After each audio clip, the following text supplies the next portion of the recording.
Hello বন্ধুরা, welcome to please blog. আশা করি তোমরা সবাই খুব ভালো আছো, আমিও খুব ভালো আছি। মামির সেকেন্ড ভিডিওটা দেখলাম, এখন বসেছি মামির সেকেন্ড ভিডিওটা নিয়ে বসতে।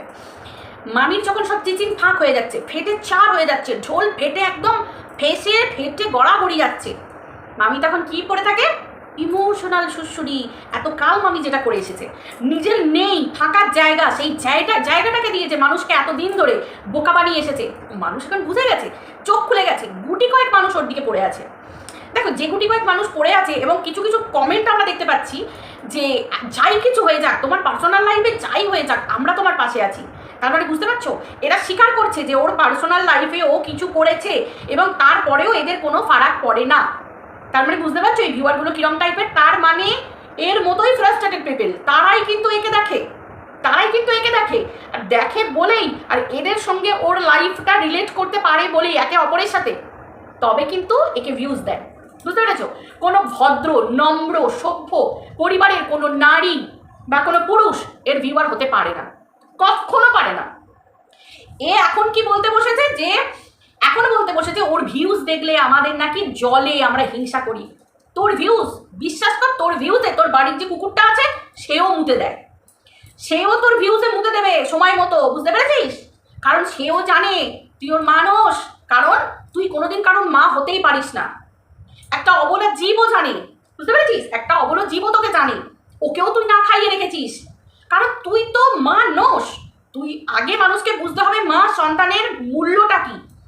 মা সন্তান, এই যে মানে এটা তো সুন্দর পৃথিবীর সব থেকে বড় সম্পর্ক, এই সম্পর্কটা এর মূল্যবোধটা তোর মধ্যে নেই। আর নেই বলেই তুই নিজের ননদের ছেলের সাথে শুয়ে পড়তে পেরেছিস, তাকে নিয়ে ফুলসজ্জা করেছিস, তাকে নিয়ে খাটে উঠে পড়েছিস। তোর থেকে 10-15 বছরের ছোট। তার মানে বুঝতে পারছিস, তোর নজর বুঝতে পারছিস, তোর মধ্যে শুধু কাম, শুধু চাহিদা, শুধু শরীরের ফুর্তি, শরীরের রস, তোর মধ্যে এইসব। এই তো আজকে শুনলাম মারুকে নিয়ে পর্যন্ত তোর মনে যে ফিলিংস, মানে আমি না অবাক হয়ে যাই। মানে তুই কি রে ভাই, মানে তুই মেয়ে হয়ে ছেলের প্রতি টান থাকে সেটা বুঝলাম, একটা মেয়ে হয়ে আবার তুই মেয়ের প্রতি, মানে তুই কি ধরনের লুল্লু প্রাণী আমাকে একটু বলবি? তুই কি ধরনের লুল্লু প্রাণী? মানে যে কোনো একটা দিকে থাকে, হয় মেয়েতে মেয়ের প্রতি টান থাকে, কোনো মেয়ে হয়ে ছেলের প্রতি এটা নর্মাল, এবং ঘরের অপদার্থগুলোকে অপদার্থ বানিয়ে রেখে, ঘরের লোকগুলোকে অপদার্থ বানিয়ে রেখে বাইরে পরপুরুষ নিয়ে ফুর্তি করা, এগুলো এক ধরনের বুঝলাম যে এগুলো হয়। কিন্তু তুই কি ধরনের লুল্লু প্রাণী এটা একটু বলবি? তুই তো অন্যরকমই দেখছি, মানে পুরুষ দেখলেই তো জিভে মানে লাল পড়তে থাকে। ভাই তুই কি রে, তুই কি বলবি আমাদের একটুখানি? মানে তোর মনে যে এত হিংসা, এই তো তুই কত চাপা দিবি, একটার পর একটা বেরোবে, এবার তুই কি বলছিস আমাকে শেষ করে দেওয়ার জন্য? এটা তো কর্মফল। তুই এতদিন ধরে প্রত্যেকটা মানুষকে শেষ করে গেছিস, বুঝেছিলিস যে তারা শেষ হয়ে যাচ্ছে?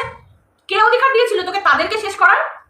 তুই মারিয়ার দিদি, তুই কারোর দিদি হবার যোগ্য? তুই তো নিজের মায়ের মেয়ে নোস, সন্তান হবার যোগ্য নোস। যে নিজের মায়ের দুঃখ কষ্ট, একটা মেয়ে সব থেকে ক্লোজ থাকে তার বাবা এবং তার মাকে। একটা মাকে যদি দেখে খেটে পরিশ্রম করে মাটার শরীর ভেঙে যাচ্ছে, একটা মেয়ের চিন্তা থাকবে আমার মাটার শরীরের দিকে উন্নতি হবে কি করে। এত টাকা রোজগার করছিস লোকের পিন্ডি চটকে, নিজের মাটা দশা ওরকম হয়ে আছে। কোনো দিন তো তোকে বাপের বাড়িতে গিয়ে দুদিন থাকতে দেখলাম না কোনোদিন। ঘরের ভেড়াটা খাবার পাবে না তা তো না, ভেড়া তো ওপর থেকে ঘাস ফুস দিয়ে যায়, ভেড়া তো গিলতে পাবে। ওই তুই তো কোনোদিন তোর তোর মাকে একটুখানি, মায়ের একটু সেবা শুশ্রূষা, মায়ের কাছে গেলাম থাকলাম, মায়ের শরীর নিয়ে ভাবলাম, ও মা তা কি করে ভাববি? তুই তো আবার তোর মায়েরই চরম শত্রু। মাকে ডিভোর্স দিয়ে বাপের মুখে নতুন মেয়ে তুলে দেওয়ার জন্য যে মেয়ে ভিউজের লোভে ছটপট করে, সে বুঝবে অন্য কিছু সম্পর্কের মর্ম। সমুদ্র সৈকতে নিয়ে গিয়ে মারিয়াকে কি করছিলিস? গলা পর্যন্ত তুলে দিয়েছিলিস। সেই সময় অনুপমের সাথে মারিয়ার একটা ভুল বোঝাবুঝি হয়ে একটা ছোটখাটো ব্রেকআপ হয়েছিল। যদিও প্রেমের সম্পর্কে এইরকম ধরনের ব্রেকআপ অনেক সময় অনেক ক্ষেত্রে হয়ে থাকে, কিন্তু ভালোবাসা যদি সাচ্চা হয় বিয়ে পর্যন্ত যাবেই। সেরকম হাজার ব্রেকআপ বিয়ের আগে হয়ে যায় যারা সাচ্চা প্রেমিক প্রেমিকা থাকে। মারু অনুপমেরও তাই হয়েছে। ভগবান ওদেরকে দুজনকে মিলিয়ে দিয়েছে, ওদের মেহনত ছিল। সে হাজার ভিন্ন ধর্মের হোক না কেন, আজকে তাদের ঘর আলো করে, তাদের কোল আলো করে, তারা সন্তান নিয়ে সুখে সংসার করছে। আজকে তোকে এখনো পিন্ডি চটকে যেতে হচ্ছে। এটা তোর ভবিতব্য, এটা তোর কপাল। এটা তোকে তুই মানিস আর নাই মানিস, এটা তোর ভবিতব্য। আজকে লোকে তোর দিকে থুতু মারছে। আজকে তুই যতই ইমোশনাল শ্বশুরি মারতে বসিস না কেন, তুই চেয়েছিলিস মারিয়াকে গলা পর্যন্ত তুলে দিয়ে ওই নোংরা ফোগলার সাথে মারিয়াকে জুড়ে দিতে, এবং মারিয়া যদি কোনোভাবে এই গলা পর্যন্ত নেওয়ার পর মারিয়া যদি কোনো একটা ভুল কিছু করতো, সেটাকেও তুই রেকর্ড করে রেখে দিতিস, দিয়ে তুই ইমোশনালি ব্ল্যাকমেল করে দিতিস, ওকে শেষ করে ফেলতিস। ঠিক যেমন ম্যান্ডিকে মন্দিরের জন্য কি করেছিলিস তুই? তুই মন্দিরার দিদি হয়ে গেছিলিস না? সব জায়গায় তুমি দিদিগিরি দেখাতে চাও। তুমি দিদি হয়ে কি করেছিলিস? মন্দিরার ছোট বাচ্চা তার সংসারের দিকে না ফিরিয়ে তাকে তুই তৃতীয় ব্যক্তির দিকে ঠেলে দিয়েছিলিস। তুই দিদিগিরি দেখাচ্ছিস। ধ্বংস সর্বনাশ ছাড়া এতদিন পর্যন্ত কি করতে পেরেছিস? কিছুই তো পারিসনি। তুই সম্পর্কের মূল্য জানিস? তুই বুঝিস সম্পর্কের মূল্য কি?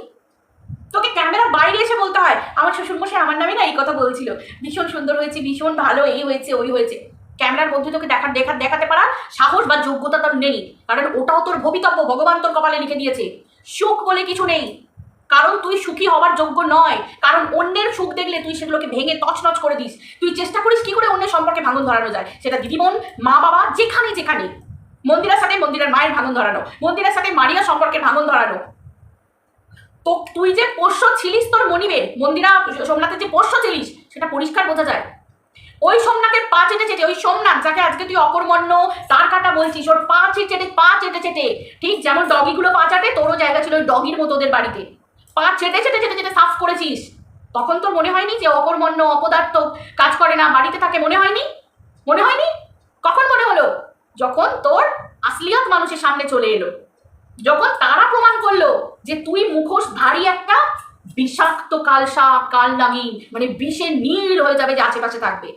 আমি জানি না এর সাথে যারা যারা থাকে না, তোমরা দেখবে কোনো পজিটিভ ভাইবস কাজ করে না। আমি যতদিন এর সাথে থেকেছি, আমি এদেরকে জোর গলায় বলছি, প্রত্যেক মুহূর্তে আমার মধ্যে একটা নেগেটিভিটি কাজ করতো, প্রত্যেক মুহূর্তে নেগেটিভিটি কাজ করতো। একে আমি কি পজিটিভ করার চেষ্টা করবো? এর মধ্যে আমি কি পজিটিভিটি আনার চেষ্টা করবো? কারণ যে বদলাবার নয়, যে পুরোটাই বিষে ভরা, তার বিষে আমি বিষাক্ত হয়ে যাবো, তবু তার মধ্যেকার বিষ কমবে না। প্রত্যেক মুহূর্তে ফন্দি, কাকে ব্যবহার করে কাকে ফেলে দেবো, কাকে কার পিন্ডি ছোটকে নিজেকে দাঁড় করাবো। তাই হয় আজ পর্যন্ত কেউ করতে পেরেছে? অসুর কুল কোনো দিন জিততে পেরেছে?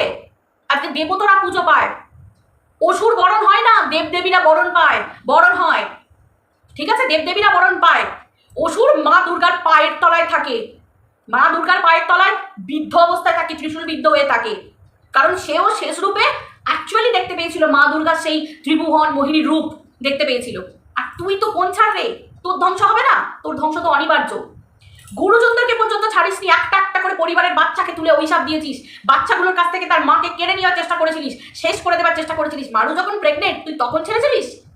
মারু প্রেগনেন্ট, সেটা শোনার পর গোটা ব্রহ্মাণ্ডের মানুষ, শত্রু মিত্র সবাই কত খুশি হয়েছে। তুই হতে পেরেছিলিস খুশি? কেন মেনে নিতে পারিসনি মারু প্রেগনেন্ট? প্রেগনেন্ট অবস্থাতেও ছিঁড়ে খাবে, এখন বলবো না, চুপ করে থাকি কেন? তোর মধ্যে নিজের মধ্যে কাজ করেনি যে আহারে মারুটা প্রেগনেন্ট, ঠিক আছে, তো নেই, তোর তো আগে বোঝার কথা, কেন বুঝিসনি? কারণ তুই সেই জাতেরই নোস। তুই হচ্ছিস এক ধরনের মানে ছোবল, বিষাক্ত বিষাক্ত, মানে সাপের থেকেও যদি কোনো পৃথিবীতে বিষাক্ত কিছু থেকে থাকে তুই হচ্ছিস সেরকম।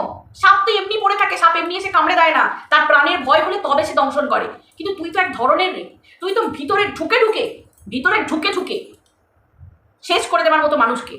যারা এখন হয়েছে কি, মুখোশ খুলছে, এখন নিজের চরিত্রের ক্লারিফিকেশন দেওয়ার ক্ষমতা নেই, অন্যের চরিত্র নিয়ে এক্সপ্লেন করতে বসতিস, অন্যের চরিত্রের সমালোচনা করতে বসতিস। আজকে দেখ চরিত্রের ধাজিয়া উড়ে যাচ্ছে, নিজের ভাগ্নের হাতে সিঁদুর পড়তে হচ্ছে, পাবলিক দেখছে, উলাও ফলা চিৎকার করবো ভাগ্নের বিয়ের পরে, না পারবো ভাগ্নেরে ছাড়তে, না পারবো এই কি বলে এই অপদার্থটাকে ছাড়তে। সবাই জানে তো ওই অপদার্থটাকে, ওই অকর্মণ্য তার কাটা ওই কি বলে অপদার্থটাকে, ভেড়াটাকে ছেড়ে দিলে মাথার উপর থেকে তো ছাদটা চলে যাবে। জন্মে তো রেল লাইনের ধারে থাকা মাল, জীবনে তো কোনোদিন ছাদ দেওয়া বাড়ি দেখিসনি। স্বাভাবিক ব্যাপার না? স্বাভাবিক ব্যাপার। পারবি কি করে? ওই লজ আসার পর বলেছিলিস না দোতলার লজ, দোতলা বাড়িকে লজ দেখেছিলিস? আমরা জানি তো তোর কোনো যোগ্যতা নেই, এর মেরে এটা, ওর মেরে ওটা, ওর পেছন মেরে এটা, এই তো করে এসেছিস এতদিন ধরে। আর কি করতে পেরেছিস? এটাই তোর ভবিতব্য। তোর ভিউজ দেখলে লোকে চলবে, থুতু মারি তোর ভিউজে। কোনো দিন জীবনে চাইবো না এরকম ভাবে ভিউজ, দরকার নেই, নুন ভাত খাবো। নিজের অপদার্থ ঘরের লোকটাকে পর্যন্ত অপদার্থ তুই বানিয়েছিস, যে 10 ঘন্টা দাঁড়িয়ে থেকেও ঠেঙা কোনো যোগ্যতা নেই, জল গরম হয় না। নিজের স্বামীকে পর্যন্ত সোশ্যাল মিডিয়ায় বিক্রি করেছিস তুই, বুঝতে পেরেছিস? লোকের কাছে বলেছিস শ্বশুর শাশুড়ি কবে মরবে তবে ওপরতলায় যাবি। এটাও তোর ভবিতব্য জীবন। এক ছেলের বউ হয়ে ওপরতলায় গিয়ে সংসার করার অধিকার তোর নেই, ক্ষমতা তোর নেই। জীবনে কি অর্জন করতে পেরেছিস? কিচ্ছু পারিসনি। তোর মায়ের কাছে জামা কাপড় নিয়ে দিলে তোর মা ছুঁড়ে ফেলে দেয়, এটাই তোর ভবিতব্য কপাল। নিজের মা পর্যন্ত তোর মুখে মুতে দেয়, কারণ মাও জানে তুই কতটা শয়তান মেয়ে ছেলে। সে গর্বে তোকে একটা জানোয়ার ধারণ করেছে, মানুষ রূপী, বুঝতে পেরেছিস? সেও জানে শুধুমাত্র বাপের সঙ্গে তোর। কেন? বাপের মুখে মেয়ে তুই জোগাস আর বাপ তোর মুখে ছেলে জোগায়। বাপ তো যখন ফ্ল্যাট কাণ্ড ঘটানোর সময় বাপ তো পাহারা দিচ্ছিল, বাপ তো ছিল পাহারাদার। নির্লজ্জ বেহায়া কোথাকার অসভ্য মেয়ে ছেলে দিনের পর দিন প্রত্যেকটা মানুষকে ছিঁড়ে খেয়েছে। যাবে কোথায় সেগুলো? যাবে কোথায়? দাঁড়া, ধর্মের কল বাতাসে নড়ে। সবার রেকর্ডিং। ম্যান্ডি কি বলেছে, মারু কি বলেছে, এই গুণালী দিদি কি বলেছে, এই ও কি বলেছে, রেকর্ডিং এতদিন তুমি লোকের ছেড়ে এসেছো, এবার তো তোমাকে শুনতে হবেই। এটাও তোর ভবিতব্য। এবার তোর বেরোচ্ছে যে তুই কিরকম বহুরূপী, কিরকম মুখোশধারী। দেখ, পাবলিক জানুক। এতদিন তুই সবাইকে জানিয়ে এসেছিস সবাই কিরকম, বাট সবাই জানুক যে তুই কিরকম, তাই না? তোর এই মুখের আড়ালে তোর যে মুখোশটা, ওটা পুরো খুলে গেছে। বুঝতে পেরেছিস? তোকে দেখলে না থুতু মারে, বিশ্বাস কর, থুতু মারে। আর তুই যে ভিউজের কথা বলছিস, দেখতে যায় যে এ আবার মহিলা, এটা কোন লুল্লু প্রাণী, এটা মহিলা, এর মধ্যে এত বিষ থাকে, এ এতটা টক্সিক হতে পারে, তোকে গাল মারতে যায়। আর তুই সেগুলোকে, কমেন্টগুলোকে কি করিস? ডিলিট করিস, বসে বসে ডিলিট করিস। বুঝতে পেরেছিস? একে বলে ভবিতব্য, একে বলে জীবন। সুলভ শৌচালয়ে একবার না বসলে তোর মুখে ভাত উঠবে না। অথচ শ্বশুরমশাই এক্স স্কুলের টিচার, এক্স স্কুল টিচার। কার বাড়িতে ভাই, কার বাড়িতে সুলভ শৌচালয়? তুই যেটাকে বলি সেলফ রেসপেক্ট নয় তো অর্জনই করতে পারিস না সেই জায়গাটা। তোর মধ্যে যদি সেলফ রেসপেক্ট ব্যাপারটা থাকতো, আত্মসম্মান, তাহলে ভগ্নুকে নিয়ে খাটে উঠতিস না। যার সেলফ রেসপেক্ট থাকবে না, সে কখনো ভাগ্নের হাতে সিঁদুর পড়বে না, সে কখনো ভাগ্নেকে নিয়ে খাটে উঠে ফুলসজ্জা করবে না। তারা তোর আবার সেলফ রেসপেক্ট যার আছে, সে আগে নিজেকে সৎ রাখে, নিজেকে পরিষ্কার রাখে। নির্লজ্জ বেহায়া মেয়ে ছেলে কোথাকার। কোনো সুখ তুই জীবনে পাসনি। না স্বামী সুখ পেয়েছিস, না শ্বশুর বাড়ির সুখ পেয়েছিস, না শাশুড়ির সুখ পেয়েছিস, না সংসারের সুখ পেয়েছিস। বুঝতে পেরেছিস? সবার পিন্ডি চটকে তোকে সব কিছু করতে হয়েছে। মিথ্যে বলে ডিজিটালি ভিক্ষে করে তোকে। চিন্তা কর, তোর জীবনটা চিন্তা কর। তোকে ভগবান বাটি হাতে ভিক্ষে করতে বসিয়ে দিয়েছিল সোশ্যাল মিডিয়াতে। এটা তোর অকাত। বুঝতে পেরেছিস? আর দেখ, বড়েদের রোজগারে যাকে বলিস এই করিস, তারা ভিক্ষে চায় না। তারা বড়েদের আনার রোজগারেই নুন ভাত খায়, আলু সেদ্ধ ভাত খায়। যার যেমন রোজগার, তার সন্তানকেও খাওয়ায়, নিজেও খায়। একে বলে আসল পরিবারের সভ্যভদ্র পরিবারের মহিলা নারীদের পরিচয়। আর তোকে দেখ, লোকের কাছে মিথ্যে বলে ভিক্ষে করে তোর ওই অপদার্থটাকে সঙ্গে নিয়ে, বুঝতে পেরেছিস, তোর কপালে ওই অপদার্থটাই জুটেছে। সেই সুখটাও তোকে ভগবান দেয়নি। বুঝতে পেরেছিস? কারণ তুই অন্যের সুখ ছিনিয়ে নিস বলে। প্রকৃত মানুষ সেই যে অন্যের সুখে খুশিতে আনন্দ পায়। জ্বলা নয়, আনন্দ পেতে হয়। ঠিক যেরকম ভাবে প্রত্যেকের সম্পর্ক ভাঙিয়েছিস, মন্দিরা মারিয়ার মধ্যে সম্পর্ক তুই ফাটল ধরিয়েছিস। প্রত্যেক মুহূর্তে তোর ভয়ে ভয়ে থাকতিস, যদি মন্দিরার সঙ্গে মারিয়ার ভাব হয়ে যায়, যদি হয়ে যায়, ওই জন্য খোঁজাতিস, মন্দিরে যা না, যা যা যা, কি যা, বনুর কাছে যা, সব হবে। মন্দিরা মারিয়া আবার মিলবে। তুই শুধু দেখবি, এভাবে শুধু এভাবে দেখবি আর জ্বলবি। আর অর্ধেক তো নেরি হয়ে গেছিস, এবার দেখবি ফলস চুলগুলো কোনোদিন ছিঁড়ে পুরো টাক বার করে বসে আছিস। বুঝলি? যারা সুখী নয়, ভগবান তাদের আগ পাগলা করে বাড়ে। ওই যদি বলেছিলিস না যে আদল্যাংটা হয়ে ঘুরবি, তথাস্তু। আমি আমার দিক থেকে তথাস্তু। আর ওপরে যে বসে আছে সে তোকে আদল্যাংটা করেই ঘুরিয়ে ছাড়বে। তোর মুখের কথা যেন সত্যি হয়। ভগবান যেন তোকে আদল্যাংটা করিয়ে রাস্তায় পাগল সাজিয়ে ঘুরে বেড়ায়। যেমন প্রত্যেকটা গুরুজনের সম্পর্কে চরিত্র হনন করেছিস, প্রত্যেকটা মা বোনকে সোশ্যাল মিডিয়ায় ভরা বাজারে বিক্রি করেছিস, সেই তাদের সাপ লাগবে, তাদের অভিশাপ লাগবে। যে বাচ্চার ডিএনএ টেস্টের কথা বলেছিস, তার সাপ লাগবে তোকে। বুঝতে পেরেছিস? অসভ্য মেয়ে ছেলে কোথাকার, নোংরা কোথাকার, সন্তানদের সাথে মাকে পর্যন্ত শুইয়ে দিয়েছে, এত নোংরা মেয়ে ছেলে। চলো বন্ধুরা, মাথা গরম হয়ে গেছে, ভিডিওটা এই পর্যন্ত রাখছি, আর বেশি কথা বলবো না। বাই, ভালো থাকো সবাই।